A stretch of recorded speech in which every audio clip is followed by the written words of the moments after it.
حکوومەتە یۆنان ڕاگەاندیە گەر تەرمی ئەو کۆچبەرێن کەناراڤێن وڵاتیدا خەنقینێن ڤەگەڕاندن بۆ وڵاتێن خوا ئەڤە لە گۆری یاسایە شارەداریان لە یۆنانێ بە ئاخێتێن سپارتن.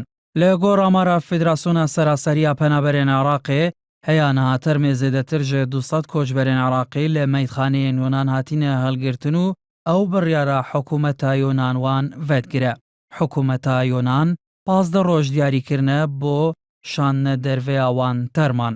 لە ساردخانە و لە مەیدخانەکانی جززیرەکانی یۆنان کۆمەڵە تەرمی زۆری لێ تەرمەکان شێوێنراون بەداخەوە چکە خۆتەزانی ماوەکی زۆر ماوەتەوە لێ ئێستا ئیشکالێککە بۆ ئێمە دروست بووە بۆ ئێمە هەتا بۆ حکوومەت بۆ لایانی پەیوەندیدار بۆ کەسوکاری قوربانیان دروست بۆ ئەویش ئەوەیە کە بەلەدێ و پۆلیسی یۆنانی تەنها 15 ڕۆژ چاوەڕێەکەن.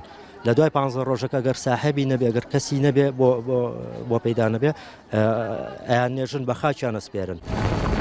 ئەیانەها بە فەرمینە حکوومەتە عێراقی و نەحکوومەتە هەرێما کوردستانی ژیامەدەیە خۆنیشان نەدایە بۆ ڤەگەڕاندنە تەرمێن ئەو کەسێن لە یۆنانن. ئەندامەکێ پەرلەمانی عێراقیژی دەوێ بارێدا بەرپرسیاریە زێدەتر دخە سەر ملێ حکوومەتە عێراقی و بە کێمتەرخەم تۆمەتبار دکە.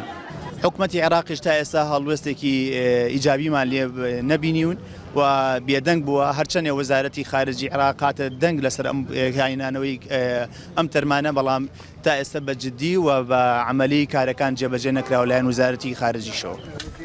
vê heftiyê bo koçberên Kurd heftiyeke pir ji karesat bû. Dawî bûyer ku roja 22 vê mehê rûda şêrketina belemekê bû ku zêdetir ji 8 kes hilgirtibûn û di encam da 34 kesan canê xwe ji dest da ku hejmareka wan jin û zarok bûn.